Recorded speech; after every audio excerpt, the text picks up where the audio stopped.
Hello friends, so we are continuing our paper two series. तो आज हम हमारे पेपर टू सीरीज़ में अगर देखें तो फॉरेस्ट फायर डिस्कस करने वाले हैं। ठीक है, फॉरेस्ट फायर को अगर आप देखें तो ऐसे पॉइंट ऑफ व्यू से तो इम्पॉर्टेंट है, एंड सेकेंडली अगर हम देखें तो आपके रिपोर्ट पॉइंट ऑफ व्यू से भी काफ़ी इंपॉर्टेंट है। और ये टॉपिक काफ़ी इंपॉर्टेंट है अगर आप देखें, बिकॉज हो सकता है कि आप लोग को लगे कि ये तो न्यूज़ में नहीं है, लेकिन आप थोड़ा लॉजिकली सोचें। आपका एग्ज़ाम कब है? 6 अगस्त को। ठीक है, और अगर आप देखें हर साल जून जुलाई में ये न्यूज़ में रहता है। ठीक है, कहीं पर फॉरेन में हम देखें तो वहाँ फॉरेस्ट फायर देखने के लिए मिलती है, तो या फिर इंडिया में भी स्पेसिफिकली, तो उस कारण से ये काफ़ी इम्पॉर्टेंट हो जाता है आपके एग्ज़ामिनेशन के दौरान। तो इस पे आपको रिपोर्ट भी देखने के लिए मिल सकता है, और कोई मेजर फॉरेस्ट फायर होता है तो, नहीं तो ऐसे तो देखने के लिए मिल ही सकता है। अपार्ट फ्रॉम दैट अगर आप देखें, जो भी स्टूडेंट ऐसे हैं जो रेगुलरली न्यूज़पेपर ये सब पढ़ते हैं, तो वो देखे होंगे कि रिसेंटली अगर हम देखें तो नॉर्थ ईस्ट में स्पेसिफिकली आसाम में जो है वो काफ़ी स्टेप्स लिए जा रहे हैं फॉरेस्ट फायर को कर्ब करने के लिए। अगर आप हिंदू पढ़ रहे हो तो लास्ट डे ही अगर आपने देखा हो तो PCCF जो ऑफिशियल्स हैं उन्होंने स्टेटमेंट दिया है कि हमें फॉरेस्ट फायर को कर्ब करने की ज़रूरत है, बिकॉज इससे काफ़ी लॉसेस होती है। तो उन सभी डायमेंशंस पे हम बहुत ही डिटेल में चर्चा आज इस वीडियो में करेंगे। अगर हम देखें इस चीज़ को कि फॉरेस्ट फायर जो है वो एनवायरनमेंट थीम के अंतर्गत आता है। एनवायरनमेंट थीम के जो एसेज होते हैं उन्हें टैकल करना कंपैरेटिवली इजी होता है, मुझे ऐसा लगता है। क्यों? क्योंकि अगर आप देखें रीजंस की जब हम बात करते हैं तो काफ़ी प्रेडिक्टेबल मोर और लेस आपको रीजंस देखने के लिए मिलेंगी।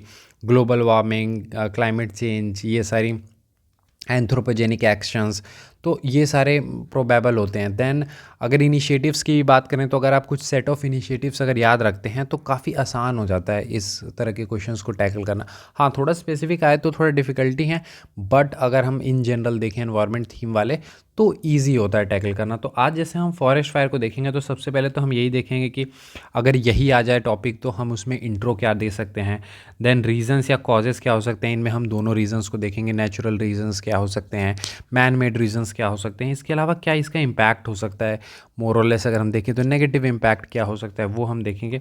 और डेफिनेटली हम सॉल्यूशंस की तरफ जाएंगे कि क्या क्या सॉल्यूशंस लिए जा सकते हैं। इसमें गवर्नमेंट के भी आप सॉल्यूशंस की बात कर सकते हैं, and then definitely we will be talking about the conclusion as well, थोड़ा सा balanced and futuristic.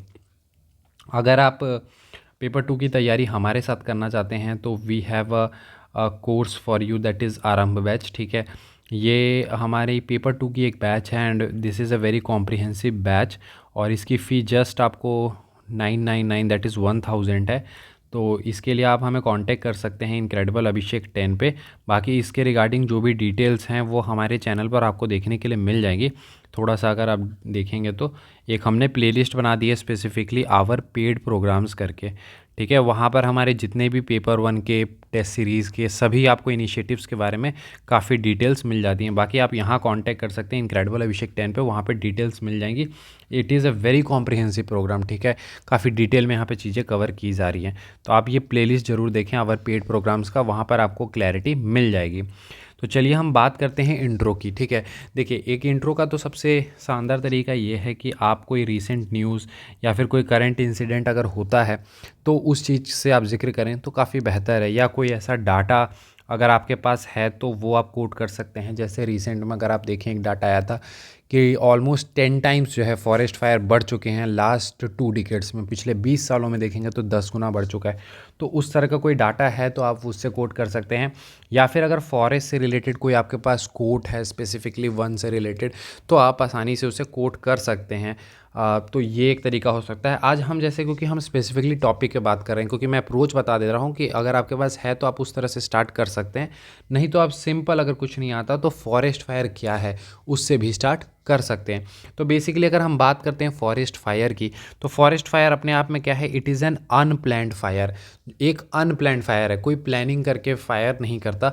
Unplanned fire है जो कि बर्न करता है नेचुरल एरियाज़ को, जैसे कि फॉरेस्ट और grassland. Very simple, very lemon और बहुत ही बेसिक, लेकिन टू द पॉइंट ये डेफिनेशन होगा। ठीक है, तो आप आसानी से लिख सकते हैं, इसमें कोई उतनी बड़ी बात नहीं है कि it is an unplanned fire that Burns natural areas like forest, grassland. ठीक है, इसके बाद हम मेन देखें तो इसके दो इम्पैक्ट्स हमें देखने के लिए मिलते हैं।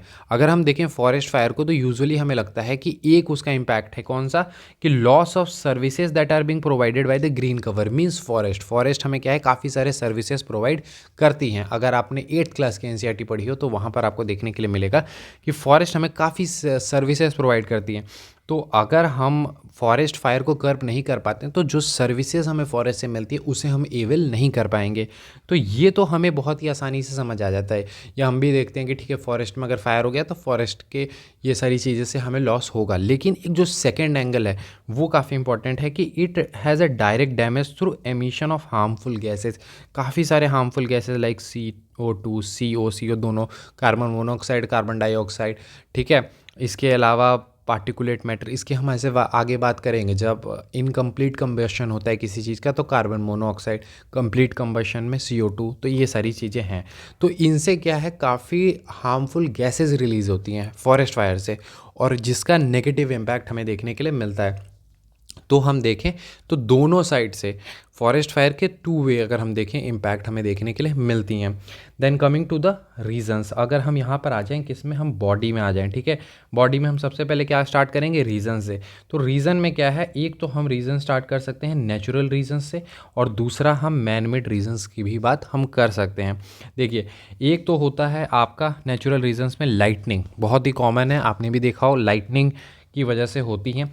देन टेम्परेचर, जो एटमॉस्फेरिक टेम्परेचर है वो राइज हो जाता है, या ड्राई कंडीशन में। यही कारण है कि जून जुलाई के टाइम पर आपको ये सारी चीज़ें ज़्यादा देखने के लिए मिलती हैं। इसके अलावा वोल्केनिक इरप्शन की वजह से होता है, और हीट वेव्स भी काफ़ी न्यूज़ में था लास्ट ईयर, एंड ड्रॉट, इनकी वजह से होता है, ठीक है।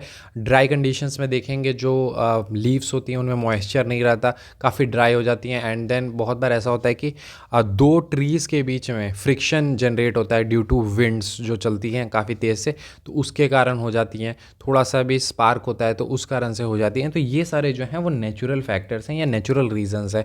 आप आसानी से 2-3 अपने से सोच के लिख सकते हैं। Coming to the man made reasons, यानी मैन मेड क्या रीजंस है, एक तो होता है डेलिबरेट फायर, काफ़ी बार ऐसा होता है कि डेलिबरेटली भी फायर किया जाता है। दूसरा होता है एक्सीडेंटल फायर्स। एक्सीडेंटल फायर्स कब आप देखेंगे, जैसे फॉरेस्ट कैंप, लोग कैंपिंग करने जाते हैं तो वहाँ पर, या फिर लोग जो टूरिज्म या टूरिस्ट जो जाते हैं वो सिगरेट्स या फिर इस तरह से जो भी चीज़ें होती हैं उनसे वो एक्सीडेंटली क्या होती हैं, फायर हो जाती हैं। या फिर बहुत सारे लोग कैंपिंग करने जाते हैं तो लोग फायर करते हैं और उसके बाद उसे अच्छे से ये नहीं करते हैं, तो मतलब उसको अच्छे से बुझाते नहीं हैं, तो उस कारण से भी होती हैं। देन ग्लोबल वार्मिंग भी एक तरह से एंथ्रोपोजेनिक एक्शन हो जाओ, क्लोरोफ्लोरोकार्बन से, ये सारी चीज़ें आपको पता होगा। ग्लोबल वार्मिंग में काफ़ी मैन का या फिर एंथ्रोपोजेनिक एक्शंस जो हैं वो काफ़ी इंपॉर्टेंट या मेजर रोल प्ले करते हैं। और फॉरेस्ट डिग्रेडेशन तो डेफिनेटली है, हम फॉरेस्ट को इतना ज़्यादा डिग्रेड कर रहे हैं जिसकी वजह से वो काफ़ी फॉरेस्ट फायर के लिए वनरेबल हो जा रही हैं। तो ये सारे आप मैन मेड रीजंस बता सकते हैं। Coming to the impact part, अगर हम इम्पैक्ट को देखें तो इम्पैक्ट को अगर समझने की कोशिश करें तो इम्पैक्ट हम समझ सकते हैं कि there are negative impacts associated with this. So first अगर हम इम्पैक्ट को देखें तो पहला इम्पैक्ट हमारा हो सकता है एनवायरनमेंट इम्पैक्ट। एनवायरनमेंट इम्पैक्ट कैसा, देखिए, फ्लोरा एंड फौना को ये अफेक्ट करता है। बहुत ही सिंपल और लॉजिकल बात है कि अगर फॉरेस्ट में फायर हो गया, यानी फॉरेस्ट में जो लाइवलीहुड है वो ख़त्म हो गई या हैबिटेट ख़त्म हो गया, तो काफ़ी सारे ऐसे एनिमल्स हैं या फिर बहुत सारे अगर आप देखें तो वहाँ पे फ्लावर्स हैं या ट्रीज़ हैं, वो सभी क्या होंगे, अफेक्ट होंगे। ये बायोडाइवर्सिटी को भी अफेक्ट करता है, ठीक है। इसके अलावा lost of fire covers and degradation of forest canopy density. Canopy आपका लास्ट ईयर पेपर 1 में आया था, आपको पता होना चाहिए। तो कैनोपी डेंसिटी जो है वो भी फॉरेस्ट फायर की वजह से कम हो जाती हैं, ठीक है, लॉजिकल है ये। इसके अलावा हमें देखने के लिए मिलता है कि क्लाइमेट पे इसका काफ़ी इम्पैक्ट पड़ता है, जैसे कि हमने अभी बात की कि हार्मफुल गैसेस निकलने की वजह से इसका टेम्परेचर राइज ग्लोबल वार्मिंग में तो काफ़ी इंपॉर्टेंट रोल है। इसके अलावा ह्यूमंस में भी अगर हम देखें तो हार्मफुल गैसेस की वजह से काफ़ी उसका हार्मफुल इम्पैक्ट हमें देखने के लिए मिलता है, like carbon dioxide, carbon monoxide, particulate matter में 2.5 10 दोनों, ठीक है। इसके अलावा इम्पैक्ट ऑन ह्यूमन मैनकाइंड भी आपको देखने के लिए मिलता है, like the damage in physical infrastructure या फिर injury and death to the humans, ठीक है। इसके अलावा loss of livelihood of the people who are dependent on forest, like forest tribes. देखिए बहुत सारे ऐसे ट्राइब्स हैं जो अभी भी फॉरेस्ट में रहते हैं या फॉरेस्ट के आसपास के एरियाज़ में रहते हैं, या बहुत सारे ऐसे आज भी विलेजेस हैं जो फॉरेस्ट पे डिपेंडेंट है फॉर देयर लाइवलीहुड। तो वहाँ पर उनके लिए इशू क्रिएट होती है अगर फॉरेस्ट फायर हो रहा है, तो उस कारण से जो उनकी लाइवलीहुड है वो भी बहुत हद तक अफेक्ट होती है उन सभी पीपल के लिए जो डिपेंडेंट हैं किस पे, फॉरेस्ट पे। कमिंग टू द मेजर्स, अब हम बात करें कि क्या क्या मेजर्स लिए जा सकते हैं और गवर्नमेंट ने भी क्या लिया है, उन पे भी थोड़ी सी बात कर लेंगे। वैसे गवर्नमेंट वाले आप थोड़े से खुद से भी रिसर्च कर सकते हैं। सबसे पहले हमें क्या है, फायर फाइटिंग रिजर्वियर्स बनाने की ज़रूरत है, उसके नेटवर्क्स बनाने की ज़रूरत है, मतलब wells, artificial ponds, check dams, water lines, ये सारे बनाने की ज़रूरत है। इसके अलावा हम देखें तो फॉरेस्ट फायर सेंसिटिव प्रैक्टिसेस को क्या करना है, प्रमोट करने की ज़रूरत है, यानी अवेयरनेस थोड़ी सी बढ़ाने की ज़रूरत है। और अगर वहाँ पर फैक्ट्री, कोल माइंस ये सब हैं तो कम्प्लीटली रेगुलेटेड होने चाहिए, उनको सारी इंस्ट्रक्शंस पहले से क्लियर होनी चाहिए, क्या करना है, नहीं करना है, कैसे करना है, सारे कुछ। और अगर इस तरह के एक्शंस होते हैं, फॉरेस्ट फायर होता है, अगर वहाँ पर कहीं पर आपको फैक्ट्री या कोल माइंस ये सब दिखते हैं तो उसकी स्ट्रिक्ट इन्वेस्टिगेशन होनी चाहिए। एंड देन अगर इसमें इन्वॉल्व देखने के लिए मिलती हैं या फिर फैक्ट्रीज़ का वहाँ पे रोल देखने के लिए मिलता है या उसके कारण अगर होती हैं तो स्ट्रिक्ट एक्शन और स्ट्रिंजेंट एक्शंस उन पे लेने की ज़रूरत है। तो इस तरह के स्टेप्स हम ले सकते हैं। इसके अलावा अगर हम देखें तो fast and effective detection of forest fire and accurate fire risk zone maps हम बना सकते हैं, जैसे कि कुछ एरियाज़ होते हैं जो काफ़ी वनरेबल है तो उसके हम मैपिंग कर सकते हैं। इसके अलावा हम फायर लुकआउट टावर्स बना सकते हैं, जिसके कारण अगर फॉरेस्ट में फायर हो तो वो पहले ही हमें क्या हो जाए, पता चल जाए। अगर छोटा सा पहले, क्योंकि फायर तो स्प्रेड होता है, तो अगर कहीं एरिया में फायर हुआ है तो हम पहले से पता कर लें एंड देन उसको एक लिमिटेड एरिया पे ही हम क्या कर पाएँ, उसे कर्ब कर पाएँ।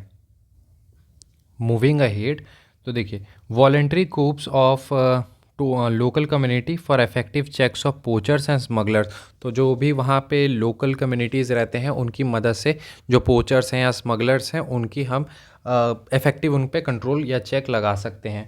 इसके अलावा जो national master plan for the forest control है जो कि इंडियन गवर्नमेंट की है, उसकी इफ़ेक्टिव इम्प्लीमेंटेशन की बात कही गई है, ठीक है। तो हमें उसको भी करना चाहिए। इसके बारे में थोड़ा आप पढ़ सकते हैं, इसको गूगल कर लें और इसके बारे में थोड़ी बात पता कर लें, क्योंकि इसके बारे में आपको लिखना नहीं होगा फॉरेस्ट फायर में, लेकिन पता रहेगा तो आप आसानी से थोड़ी चीज़ें लिख सकते हैं। और इनमें जो चीज़ें इंक्लूड हैं वो भी आप अपने वे फॉरवर्ड में इंक्लूड कर सकते हैं। दैट्स वाई मैं कह रहा हूँ, क्योंकि यहाँ तो आपको सिर्फ नाम लिख देना है, national master plan for forest fire control, लेकिन इसमें जो बातें लिखी गई हैं वो काफ़ी हद तक आपको हेल्प करेगी कंटेंट इनरिचमेंट में भी, और आपको अदर वे फॉरवर्ड देने में भी काफ़ी मदद करेंगी। तो उस बेसिस पर आप इसे थोड़ा गूगल करें और इसके आगे यूपीएससी भी लिख सकते हैं और इसको थोड़ा पढ़ लें, तो ये आपके लिए काफ़ी बेटर होगा, ठीक है। इसके बाद अगर हम बात करें कंक्लूजन की, जैसे हमने अभी बात किया कि हम पहले इंट्रो, फिर बॉडी में मेजर पहले रीजंस आएंगे, कौन कौन से नेचुरल रीजंस हैं और कौन कौन से मैन मेड रीजंस हैं। इसके बाद हमने बात किया कि इसके क्या क्या इम्पैक्ट हो सकते हैं। इम्पैक्ट के बाद हमने मेजर्स की बात की और अब हम लास्ट फाइनली कंक्लूजन पे आएंगे। कंक्लूजन में बहुत ही सिंपल और फ्यूचरिस्टिक थोड़ा सा हम बताएंगे। पहले मैंने बताया कंक्लूजन में पहले हम उस बात को बता देते हैं, जैसे लास्ट एसे में भी हमने उस तरह से बताया था, तो कि जो बात उस एसे में कही गई है उसी को हम थोड़ा सा रीफ्रेज करके बता देते हैं। जैसे the ecological, social and economic cost of fire fast is have a lasting impact, ठीक है। The ecological, social, economic cost of forest fire have a lasting impact. इसके अलावा फिर हम थोड़ा सा ऑप्टिमिस्टिक और फ्यूचरिस्टिक होने की कोशिश करें। कैसे? Caution and preventive measures and effective monitoring are crucial to mitigate the risk associated with the forest fire. Clear है? लास्ट टाइम भी हमने इस तरह से किया था, पहले हमने ऐसे के जो पॉइंट था उसको बताया एंड देन हम थोड़ा सा ऑप्टिमिस्टिक होते हुए फ्यूचरिस्टिक कि नहीं, हमें स्टेप्स लेने की ज़रूरत है। जैसे स्मार्ट बॉर्डर में हमने बताया कि अगर हम उस तरह के स्टेप्स नहीं लेंगे तो आगे चल के एक बड़ा इंसिडेंट या एक एक्सीडेंट या फिर इंसिडेंट जो है उस तरह का हो सकता है। तो हम इस तरह से बात कह सकते हैं, यानी पहले हम अगर कंक्लूजन में तो पहले हम बात को बताएंगे जो भी ऐसे में हैं एंड देन हम उससे रिलेटेड फ्यूचरिस्टिक ऑप्टिमिस्टिक जो है वो अपनी बात को रखेंगे, ठीक है। तो ये एक थोड़ा बेटर तरीका होता है। तो हमने अभी बात की कि when we are talking about the forest fire, अगर हम फॉरेस्ट फायर की बात कर रहे हैं तो फॉरेस्ट फायर में पहला तो इंट्रो हो जाएगा। बेसिक इंट्रो सबसे अच्छा होता है। इंसिडेंट अगर कोई हुआ है तो उससे स्टार्ट कर लें और आप बैकग्राउंड में जो है वो ले आएँ फॉरेस्ट फायर के बारे में, ठीक है। बेसिक डेफिनेशन आप अवॉइड कर सकते हैं।